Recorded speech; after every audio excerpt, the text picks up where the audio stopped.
लोकसभा चुनाव को लेकर एनडीए में सीट बंटवारा लगभग तय हो गया है और अंदर खाने से यह बात निकलकर सामने आ रही है कि बीजेपी को 17, जेडीयू को 16, तो वहीं चिराग पासवान को 5 सीटें और रालोजद और हम को 1-1 सीटें मिल रही है। ऐसे में देखा जाए तो बिहार में चाचा पशुपति पारस के ऊपर भतीजे चिराग पासवान भारी पड़ते दिख रहे हैं। चिराग पासवान को 5 सीटें मिलने की बात को लेकर भागलपुर के वरिष्ठ पत्रकार क्या कुछ कह रहे हैं, आइए आपको सुनाते हैं। बेशक एक महत्वपूर्ण बात जो बिहार के पॉलिटिक्स को लेके है, तो तीन शब्दों को हम इस जगह यूज करना चाहेंगे। एक तो पॉलिटिक्स, दूसरा पॉलिट्रिक्स और तीसरा पॉलिटिक्स। ये तीनों का प्रेशर बिहार में देखा जा रहा है। मसला अगर चिराग पासवान को लेके कहेंगे तो चिराग पासवान रामविलास जी के लड़के हैं और बेशक रामविलास जी ने बहुत अच्छे काम किए और अच्छे कामों में ये बात भी शामिल जरूर थी कि कभी उनके हाथ में किसी सत्ता का चाबी होता था। बिहार की हालात में भी देखेंगे तो चिराग ने पिछले मर्तबा जिस तरीके से जेडीयू के चाबी को टाइट करके उनके सीटों को कम किया, तो नतीजा लोगों ने देखा, घटते घटते आ गए वो 45-47 पे। अभी मौजूदा दौर में जो चाचा भतीजा की लड़ाई है, उस कड़ी में अगर देखेंगे तो चिराग कहीं न कहीं से भारी है। महाभारत की तरह जो घर की लड़ाई है वो सामने दिख रही है। फिलहाल ये लिस्ट अभी फाइनल नहीं है, ये पार्टी तय करेगी, एनडीए गठबंधन में तय होगा कि इनको कहाँ से लड़ाना है, किस जगह से लड़ाना है, क्योंकि इसके पहले वो जमुई लोकसभा क्षेत्र में अपनी उम्मीदवारी दी और उन्होंने जीता भी है। लेकिन अगर वो रामविलास जी के एरिया में जाके काम करेंगे तो कहीं न कहीं से जो घर का द्वंद्व है, एक पार्टी का वजूद समाप्ति के कगार पे होगा और जो चिराग का पार्टी है, इसकी पार्टी फिर से अगर उठेगी, ये कहीं न कहीं से बिहार में जो जात की राजनीति है या जात के आधार पे वोट बटोरने की बात है, इसके तरफ बीजेपी की भी नज़र है और दूसरे दलों की भी नज़र है। शायद इसी वजह से चिराग को तवज्जो दिया जा रहा है। क्या लगता है 5 सीटें अगर लेने में वो कामयाब होते हैं तो अपने पिता की विरासत को बचा रहे हैं, और चाचा को क्यों दरकिनार किया जा रहा है? देखिए, अपने पिता की विरासत को बचाने की बात होती तो कहीं न कहीं से इसके पहले ही सरकार के या जो भी सत्तारूढ़ दल है केंद्र में, उनको जगह दिया जाता। वो नहीं दिया, इसकी वजह से भी ये संघर्ष करने को मजबूर हुए। लेकिन संघर्ष कहाँ कराया गया? संघर्ष तो उनको अपने घर में ही करना पड़ रहा है। इसकी वजह से ये हालात है। अब विरासत वापस होती है या क्या होता है, ये जनता तय करेगी। फिलहाल तो पार्टी तय करे कि इनको कितना सीट मिल रहा है और इनका क्या रुख रहेगा चुनाव के बाद। देखिए, हावी होने की बात नहीं है। बात यहाँ ये है कि रामविलास पासवान बिहार की राजनीति में एक बड़ा नाम रहे हैं, एक चर्चित चेहरा रहे हैं। और जब चिराग पासवान और पशुपति पारस की अगर तुलना की जाए तो ये उचित भी नहीं होगा, क्योंकि जब पार्टी की शुरुआत हुई थी और पार्टी एक मुकाम तक पहुंची तो उस समय पशुपति पारस का एक बड़ी भूमिका रही थी पार्टी को आगे ले जाने में। रामविलास पासवान के साथ उन्होंने काफ़ी सहयोग किया था और उन दोनों भाइयों के सहयोग से ही पार्टी और आगे बढ़ पाई। लेकिन इस बात में भी कोई संदेह नहीं है कि एक समय ऐसा आया जब लोक जनशक्ति पार्टी मृत प्राय सी होने लगी, जब अपना अस्तित्व खोने लगी, तो वैसी स्थिति में चिराग पासवान जैसा एक युवा नेता आया और उसने पुनः पार्टी को पुनर्जीवित करने के लिए एक सकारात्मक प्रयास किया और फिर से पार्टी खड़ी हुई। और जहां की एक तरफ की रामविलास पासवान कुछ निर्णय लेने में हिचक रहे थे, चाहे वो महागठबंधन हो या एनडीए के पक्ष में हो, वैसे समय में एक मजबूत नेता के तौर पर, एक युवा छवि के तौर पर, एक बेबाक नेता के तौर पर रामविलास पासवान के पुत्र चिराग पासवान आए और उन्होंने पार्टी को फिर से संजोया, एकजुट किया और इसके साथ आगे बढ़े। हालांकि उस समय तक पशुपति पारस का आशीर्वाद भी उनके साथ था, वो सब साथ ही थे।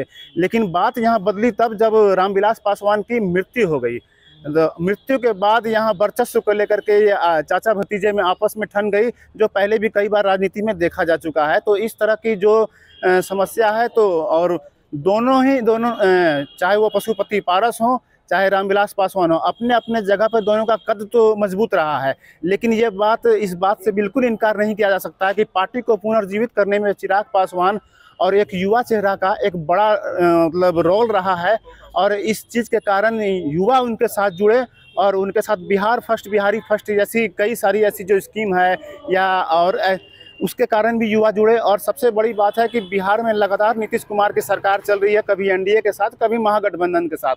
लेकिन सरकार में साथ होने के बावजूद मुखर होकर चिराग पासवान अपनी बात को रखते रहे, चाहे वो बातें नीतीश कुमार के खिलाफ भी गई हो, सरकार के खिलाफ भी गई हो। तो इसलिए कुल मिलाकर के इन्होंने एक बेहतर स्टेप लिया और अब समय बदल गया है। और रही बात चिराग पशुपति पारस की, तो वो केंद्र में मंत्री भी रह चुके हैं और जो 5 सीट मिलने की बात कही जा रही है चिराग पासवान को, तो ये एक सकारात्मक दिशा में आगे बढ़ता हुआ कदम दिख रहा है और इससे पार्टी को भी मजबूती मिलेगी।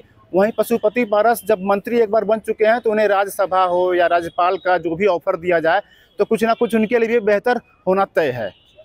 चिराग पासवान को 5 सीटें मिलने की बात हो रही है, कैसे देखते हैं इस पूरे को? देखिए, चिराग जी एक युवा नेता है और भाजपा के जो सर्वश्रेष्ठ नीतिकार है अमित शाह और मोदी का विजन, ये युवाओं के प्रति काफ़ी जो है निश्चिंत है और ये चाहते हैं कि युवा नेता वो राष्ट्रीय राजनीति के अग्रिम पंक्ति में जुड़े।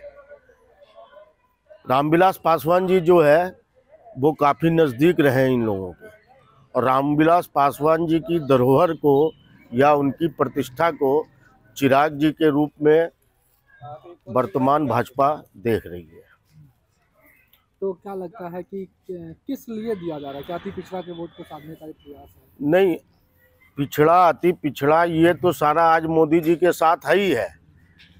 मोदी जी ये चाह रहे हैं, जो हम लोग समझते हैं कि पिछड़ा अति पिछड़ा की बात को अलग कर, दरकिनार कर, जिस भी धर्म जाति में, चाहे वो मुस्लिम भी हो, चाहे वो हिंदू हो, चाहे वो सिख हो, जिस जाति में भी युवा हैं और वो राजनीति में अपनी महत्व को समझते हैं और अपने हित के वो त्याग कर आवाम के हित के लिए काम कर सकते हैं, वैसे युवाओं का चयन हो रहा है। क्या लगता है चाचा की जगह भतीजे को विरासत मिल गई है? नहीं, चाचा अब अस्वस्थ हैं, चाचा अब बुजुर्ग हो गए हैं, उनकी भूमिका अब एक संरक्षक और मार्गदर्शक के रूप में है और ये सिर्फ चिराग पासवान या रामविलास पासवान के परिवार की बात नहीं है।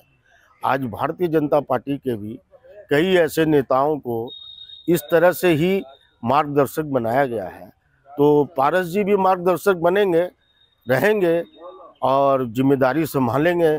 कई तरह की जिम्मेदारी सरकार उन्हें देगी। ये जरूरी नहीं ना है कि उनको लोकसभा में ही रखा जाए या उनको बिहार में ही रखा जाए। देश के बहुत क्षेत्र ऐसे हैं जहां आवाम के हित में काम नहीं हो रहा है, वहां जो है संभवतः पारस जी को भेजा जाएगा। तो आपने सुना कि लगातार पॉलिटिकल खबरों पर नजर बनाए हुए वरिष्ठ पत्रकारों ने क्या कुछ कहा और इनकी बातों से यह साफ स्पष्ट होता है कि अगर चिराग पासवान को लोकसभा चुनाव में 5 सीटें मिलती है तो इसके बिहार की राजनीति में परिवर्तन आ सकता है, तो वहीं एनडीए को मजबूती भी मिलेगी। बहरहाल अब देखने वाली बात यह है कि अंदर खाने से जो सीट बंटवारे को लेकर खबर निकलकर सामने आई है, इस पर कब मुहर लगती है। भागलपुर से TV9 के लिए मैं शिवम।